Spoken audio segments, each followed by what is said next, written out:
King and the Lords of Lords of the conquering Lion of Judah, the Honorable Haile Selassie I the First, alongside Her Imperial Majesty, Empress Menan Asfal of Ethiopia.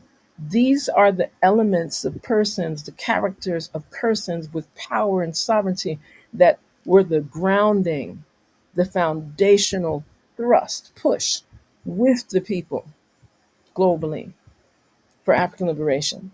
So, again, Africa Freedom Day, April 15th, elevated to African Liberation Day, May 25th, every year. And that shift was between 1958 and 1963. So let's remember what was going on in other parts of the world between 1958 and 1963. So it gives us an opportunity to look at how the civil rights movement was moving, how Jim Crow laws were being dismantled, how various civil rights movements were spreading like wildfire, like human rights activities, how apartheid was being, in South Africa was being questioned, how the question of Israeli occupation, more specifically Zionist occupation in spaces like Palestine, things that are still happening, manifested and influenced what was happening inside of the African liberation movements, plural. I don't want to just say it was a singular movement. It manifested very differently in different parts of the African world. And again, I speak of it in a global context. What was happening in the Philippines under Spanish colonialism? How were, what was the impact of the removal of a queen in the state, what is now a state of Hawaii? Just think about these things. These were things were happening around this same period. And she was forced off of her throne. And then ultimately, this same area that we know as Hawaii, as a state, as a part of the United States of America, is part of the Union.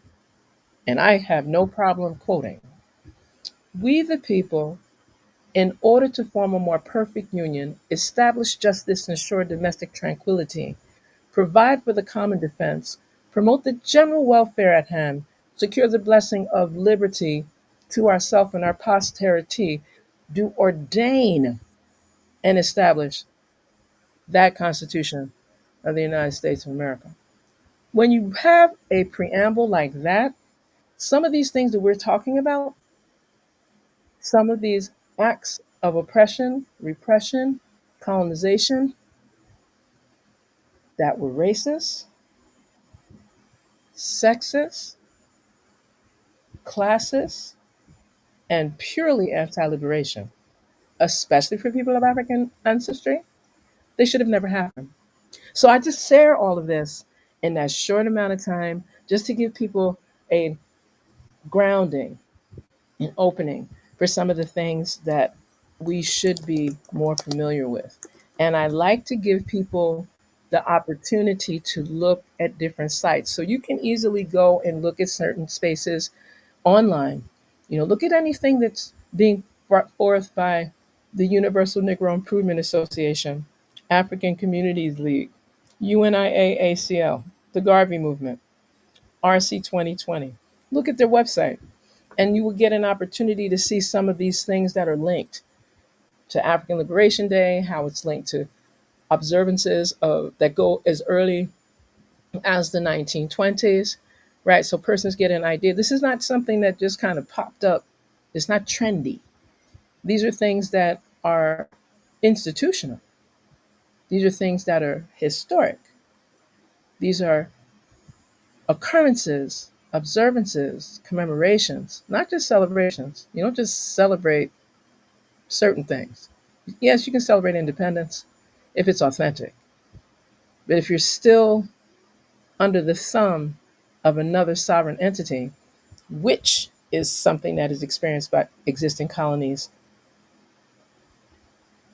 of America, of Britain, of France, Spain, Portugal, and the list continues, then that means that we need to reassess how we commemorate and observe African Liberation Day every May.